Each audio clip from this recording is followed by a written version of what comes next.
రావణుడి చెరలో ఉన్న సీతమ్మ తల్లిని రక్షించడానికి శ్రీరామచంద్రుడు లంకకు వెళ్తున్న సమయంలో వానర సేనతో కలిసి సముద్ర తీరానికి చేరుకున్నారు. లంకను చేరుకోవడానికి ఏకైక మార్గం ఒక్కటే, సముద్రాన్ని దాటడం.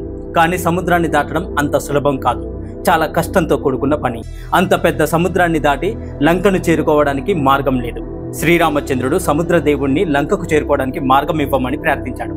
కానీ సముద్ర దేవుడు ప్రార్థనను పట్టించుకోలేదు. 3 రోజులు గడిచాయి. శ్రీరామచంద్రుడికి కోపం వచ్చి సముద్రుడి మీద బ్రహ్మాస్త్రం సంధించాడు.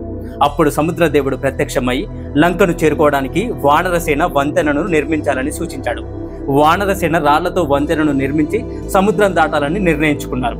ప్రతి వానరుడు రాళ్లపై శ్రీరామనామాన్ని రాసి రామనామాన్ని జపిస్తూ ఆ రాళ్లతో వంతెనను నిర్మిస్తున్నారు.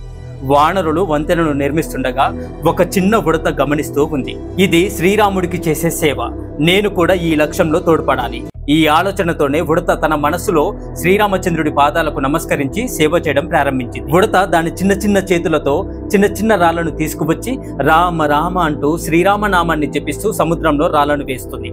ఆ ఉడత శ్రీరామచంద్రుడికి తన శక్తి మేరకు సేవ చేయడానికి ప్రయత్నిస్తుంది. ఇదంతా చూస్తున్న వానరులు ఆశ్చర్యపోయారు. వారు ఉడత దగ్గరికి వెళ్ళి, నీవు చాలా చిన్నదానివి, నీ వల్ల వంతెన నిర్మించడం అవుతుందా అని పరిహాసం చేశారు వానరులు. అప్పుడు ఉడత, నేను మీ అంత పెద్ద రాళ్లను ఎత్తలేకపోవచ్చు, మీరు చేస్తున్నంత సేవ కూడా చేయలేకపోవచ్చు, కానీ శ్రీరాముడు నాకు ఇచ్చిన సామర్థ్యంతో నేను కొంచెం సేవ చేయగలను అని సమాధానం ఇచ్చింది ఉడత. రాళ్లను సముద్రంలో వేస్తూ పనిలో నిమగ్నమైంది ఉడత. కొంత సమయం తర్వాత ఉడత అలసిపోయింది, కానీ అది తన అలసటను పట్టించుకోకుండా పనిని కొనసాగిస్తూనే ఉంది. శ్రీరామచంద్రుడు ఆ ఉడతను చూసి ప్రేమగా దానిని చేతిలోకి తీసుకున్నాడు.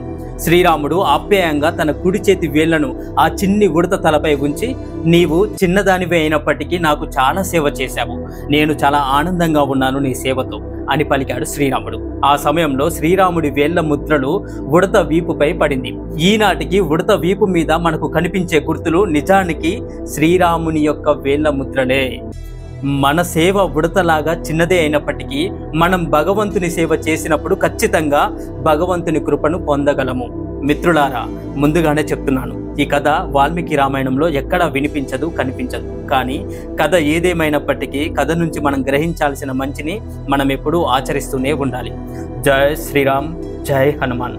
Thank you for watching this video.